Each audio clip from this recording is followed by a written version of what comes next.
So today we're going to dive into a world that's literally built on psychological torment. We're going to dissect the really cynical and honestly terrifying philosophies of the people who are trapped inside it. This is a system where it feels like the rules themselves were meticulously designed just to cause pain. Let's start our descent into this infernal architecture. Right off the bat, this quote from a character named DJ Trooper just perfectly sets the stage, doesn't it? This place isn't governed by chaos. No, it's a formal, agreed-upon system of cruelty. Think about that phrase, a concert of nightmares. This isn't just random violence. It's architected pain, built with words and agreement. And that really leads us to the core question of this whole explainer. What actually happens to the human spirit? To our philosophy, to our search for meaning, when the very fabric of society is woven with malice. That's the dark, philosophical journey we're about to take. Okay, first up, let's look at how people react when they find themselves trapped at the very bottom. We're going to start with the most raw, the most human responses, that primal need to fight back, and that disorienting fog of just complete existential confusion. This is the gladiator. He represents that direct, physical opposition. For him, fighting isn't some choice he makes for glory or because he wants to. It's a grim necessity. It's really the only thing he can do to avoid being totally consumed by the system. It's just a desperate act of survival in a world that seems designed for him to fail. And what's really fascinating here is how the gladiator sees his world.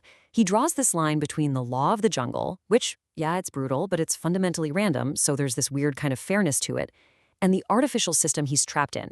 His world is a sorted, enclosed shell, deliberately imbalanced and engineered for a purpose. It's the intent behind the cruelty that makes it a special kind of hell.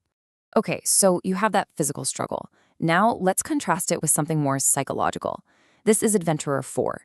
She represents a totally different kind of entrapment, not of the body, but of the mind. She feels completely lost, adrift on a ghost ship, and she's slowly realizing her whole journey was always destined to go downwards. It's the horror of being stuck in a story you have absolutely no control over. So for her, the crucial point is this questioning. Is her suffering just bad luck? Is it fate? Or, and this is the really chilling part, is it all by design?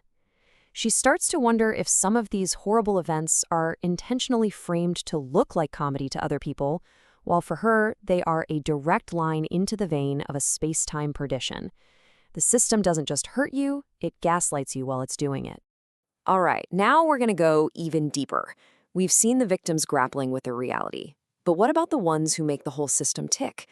Let's meet the characters who don't just put up with the cruelty, they actively embrace it. They find power and maybe even pleasure inside its twisted framework. So, meet the common male. This guy embodies this casual, almost boring sadism. He wants to hurt people, and he sees the state not as something that stops him, but as something that enables him.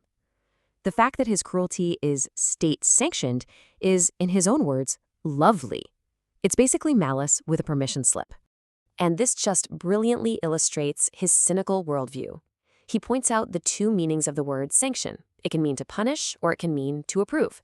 And in his world, the system uses that ambiguity to its advantage, giving official approval to acts that should be punished. Language itself is completely corrupted to serve the powerful. So this is his core philosophy, right here. Why would you fight against the state's monopoly on violence when you can just invest in it? By siding with the state, he becomes a shareholder in what he calls a corporation of cruelty. This lets him indulge his sadism without any fear of it coming back on him.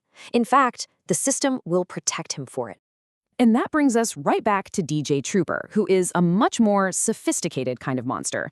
He isn't interested in simple, brutish violence. No, his specialty is architecting psychological torment that keeps the victim alive, but trapped in this endless, unbearable loop, like a mortal Sisyphus, forever pushing that boulder of despair. And here's his playbook. It's a chilling, four-step process of weaponizing language. First, he formalizes the cruelty with the words. Second, these same words justify the action. Third, the memory and the formality of it all just prolongs the suffering indefinitely.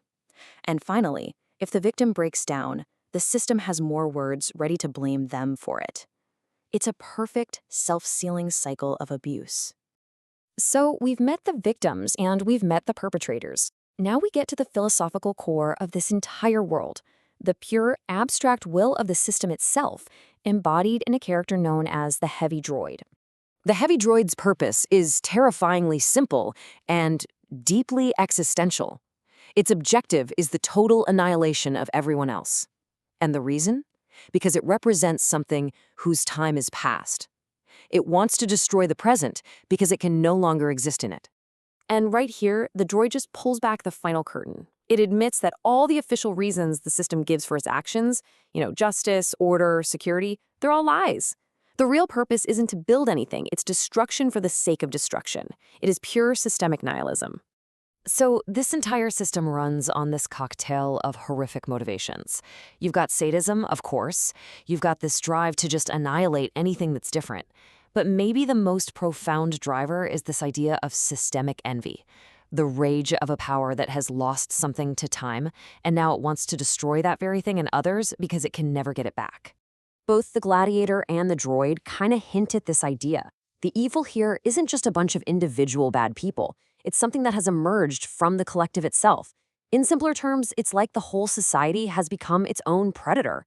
The cruelty isn't coming from some outside enemy. The system itself is attacking its own people in this organized, sophisticated, and inescapable way. Okay, we've pretty much hit the philosophical bottom. We've seen a world built on envy, sadism, and lies, where the system itself is the main bad guy. So we have to ask, in a world so completely defined by despair, can any form of hope possibly exist? And this right here perfectly illustrates the central conflict. On one side, you have the system's overwhelming nihilism, the concert of nightmares, and the pure objective of destruction. But on the other side, you get these little glimmers of defiance. You have the gladiator choosing to battle it to the death rather than just submit. You have Adventurer 4, even in her confusion, still trying to rationally reject the idea of a malevolent fate. Which leaves us with this one last thought. In a world that is so completely designed for pain, where winning seems totally impossible, maybe the struggle itself is the only meaning a person can find. Maybe hope isn't about winning, but about that simple, defiant act of refusing to surrender your humanity. What do you think?